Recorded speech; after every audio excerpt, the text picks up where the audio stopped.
Hello guys, this is Kaiser here, bringing you a Bedwars showcase. I posted some re-uploads from my other channel, about, older Bedwars content, and I realized it doesn't really reflect, the current playstyle that, I implement, and in order to correct that, I do have this replay that I think was pretty cool. In fact, it might be a little bit too accurate to how our matches go, seeing as how my teammate Kebabo disconnects midway through. And I'm still able to clutch this one out. Um, but I wanted to break down the general thought process behind my doubles gameplay, since it is the game mode that I play the most. Um, with Kebabo here. Kebabo is in, I believe, both of my uploads thus far, and was prominent on my other channel, although that's deleted currently. So, but you'll be seeing more of him for sure. But anyways, so the match starts out pretty typically.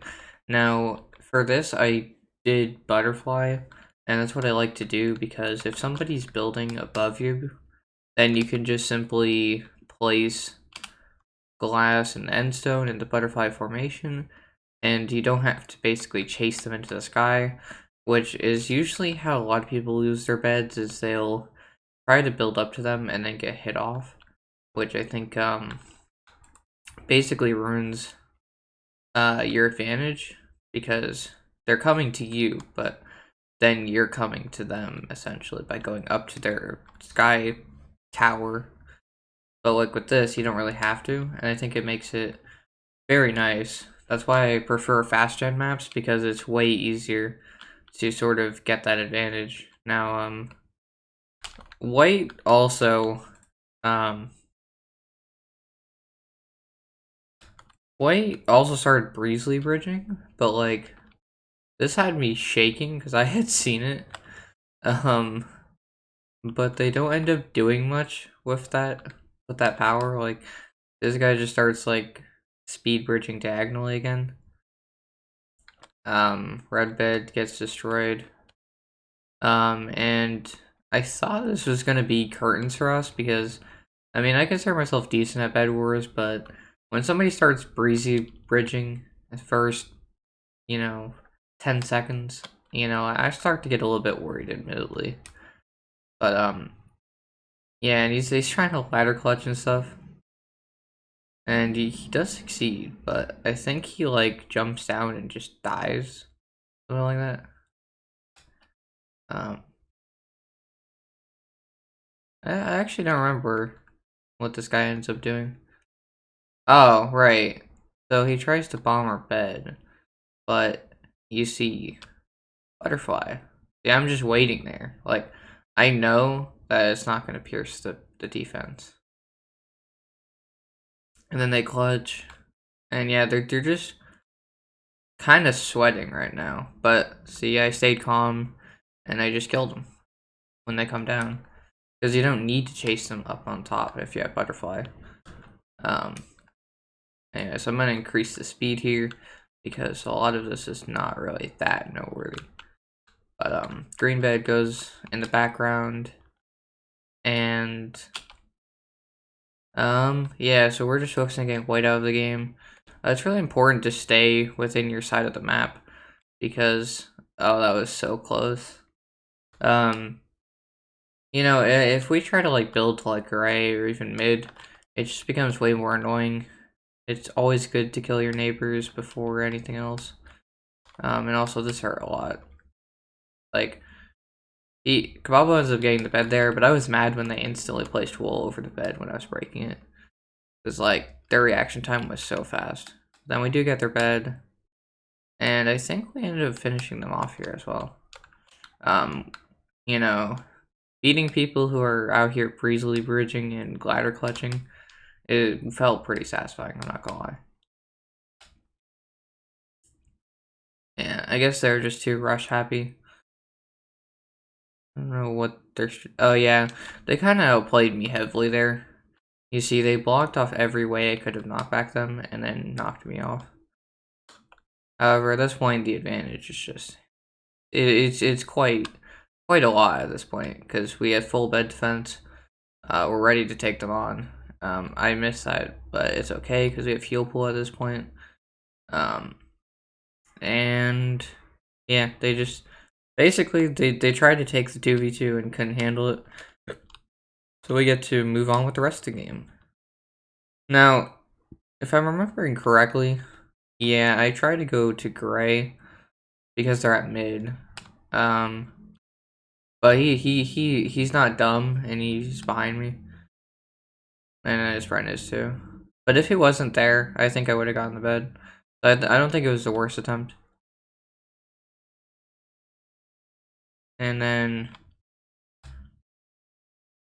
yeah, respawn.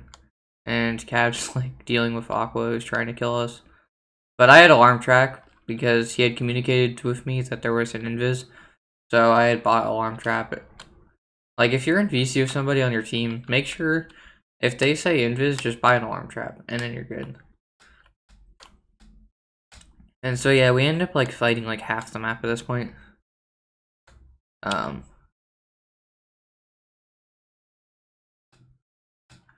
Yeah, pretty much. I mean that's really the best way to describe it. We end up taking a fight with Gray and Aqua. And at this point I believe we're going to get Obsidian. Yeah. And then Aqua is still trying to chase. But luckily I was still back at base at this point. So our synergy is pretty decent. Recognizing like, oh, you know, like I'm not scared of Aqua that much, so you can go to mid. Things like that really help your gameplay. It's just like understanding what your teammate wants to do. And, you know, how much time that leaves you.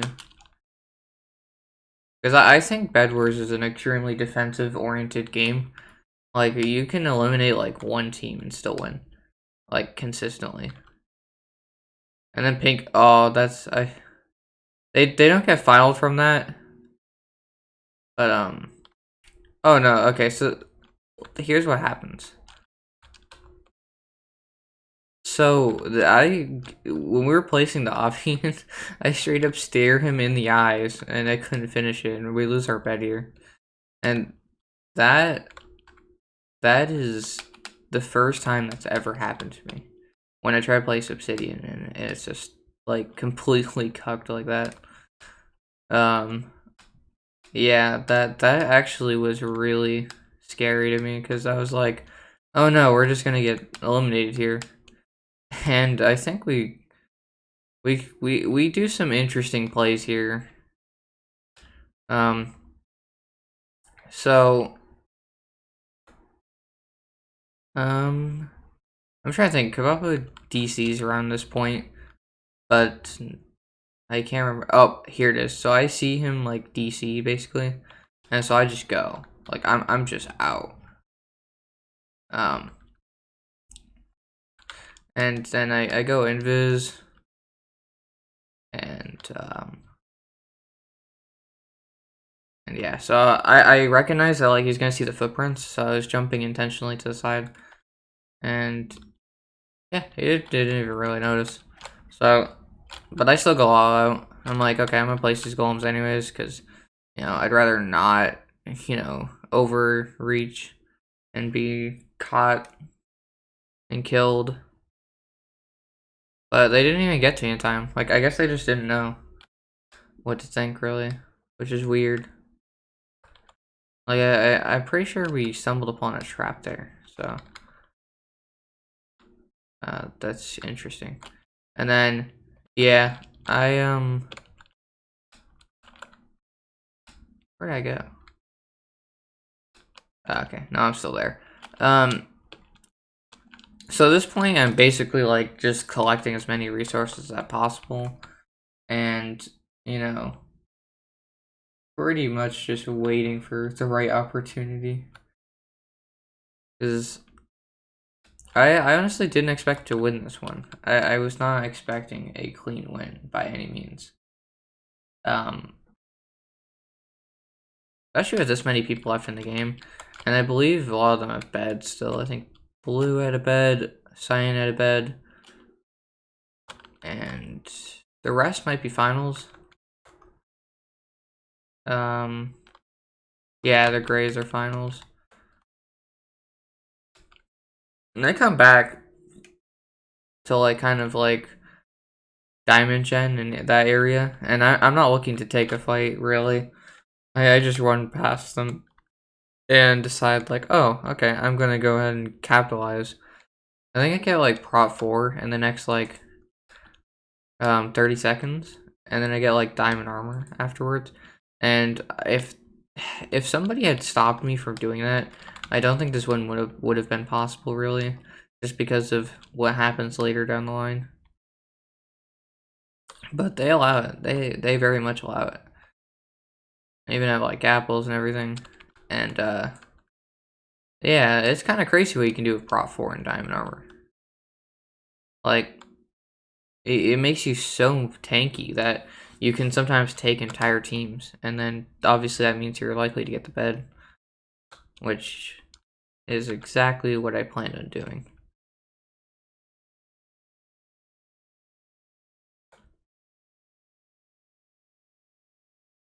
Yeah, I mean, it was a little bit sloppy. Like, I think I could have played it a bit better, but the fact that nobody was there to stop me throughout this process, I was just sort of like a assassin just wandering the map, getting stacked, waiting for my opportunity. Like, normally people will hunt you down if you're a final, like, to the end of their, like, nobody will allow you to live. And I think that's what makes this run pretty crazy on my end.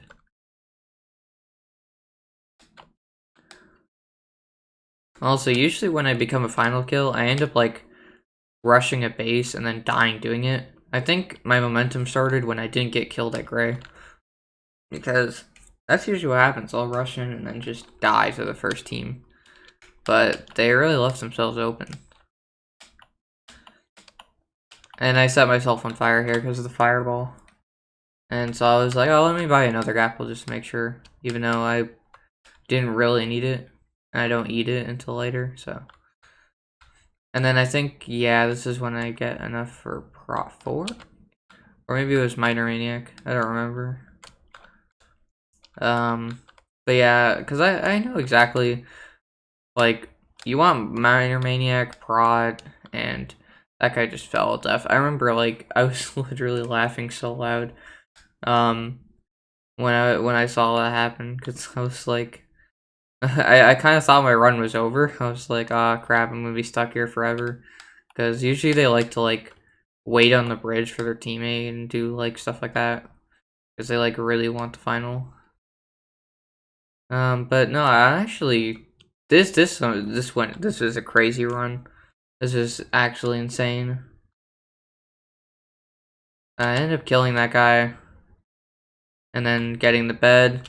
Now, this is what makes it crazy. So I had placed a TNT here to block off them from getting up, but then I encountered this fight with this one guy, and I actually live somehow. And then this guy is too low to be able to hit me, so I'm just like out of there. I think I was at like 3 hearts at that point. So yeah, I decided to yeet myself out of there, and then go to yellow, because that was close. And I even placed that just for like good measure. Like that was like, geez, I do not want to die. This guy ends up dying, I'm pretty sure. Because I had gotten a final kill right after this incident, I remember. And yeah, he does not make the jump. Yeah, the new Bedwars updates have made it so that you get a final kill if you break their bed and they die. Which is interesting. So it's definitely helped my final kill death ratio, I will say. And then I even just like, I just start tearing it up. Like I just go for it. I think, yeah, I think I go for blue here. And this is all without Invis. This is just, I just decided that like, hey, this is my game now.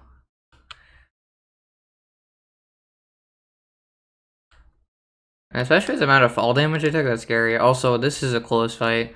I remember this fight because being like Like, yeah, because I start getting comboed, and 13 is not that close, but like, you know, when you're mid-match, it definitely feels like it.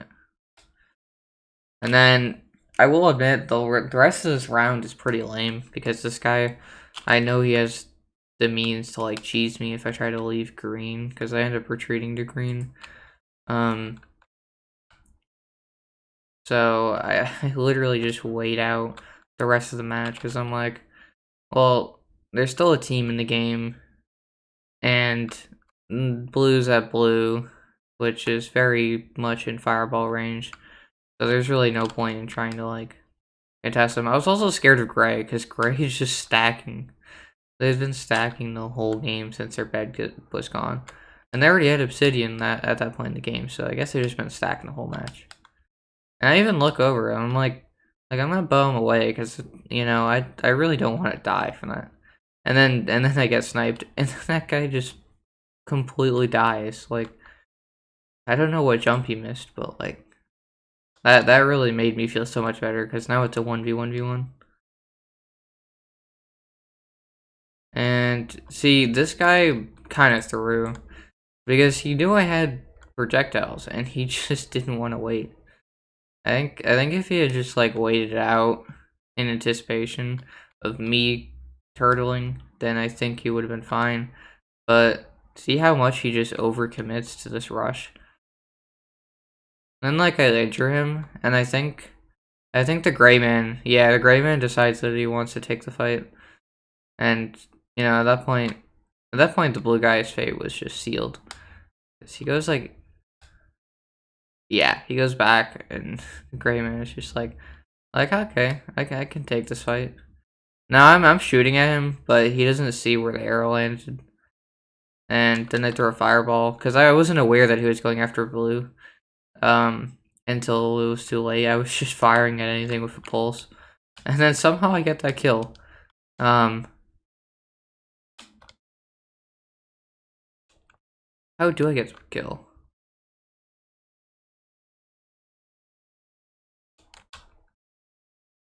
Actually, how do I get the kill?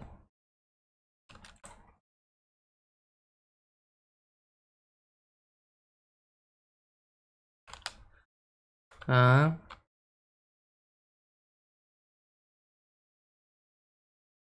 hey. So yeah, I ended up winning the game. But how did the blue guy die?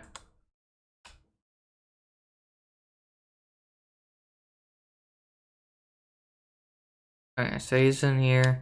Like, does he just straight up just like jump? I swore they fought at one point. Oh, he disconnects. That's not how I remember that playing out. Um, that is absolutely nuts though. That pretty much everybody in the match was like in diamond armor and everything, and I was still able to clutch it out.